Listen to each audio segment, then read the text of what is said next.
entrepreneur, I'm always looking for ways to keep my business organized and running efficiently. Between employee costs, marketing, and office expenses, it can be a lot to track on my own. My latest hack I've been using is this free business expenses Excel template from Microsoft Create. This keeps all my business expenses in one place so they can easily be tracked and analyzed. One of my favorite parts is this expenses analysis tab, where I can get a bird's eye view of what is going on in my business and keep increasing our efficiencies. One thing I like to do is customize the banners on the top of each tab by replacing the shapes with my own logo. To do this, I first click on each shape and then delete them. Then on the Insert ribbon, I select the Pictures option. I will choose one here from my device.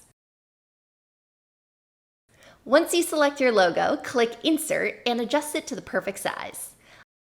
I also like to change the colors of my data bars. This is a great tip to know if you ever want to match it to your own branding. All we do is select the data bar you want to change, and on the Home ribbon, select the color you'd like to use with the Fill Bucket option. And just like that, we can have any color you'd like. I hope you found these tips helpful. Check out more templates, including this one, at create.microsoft.com.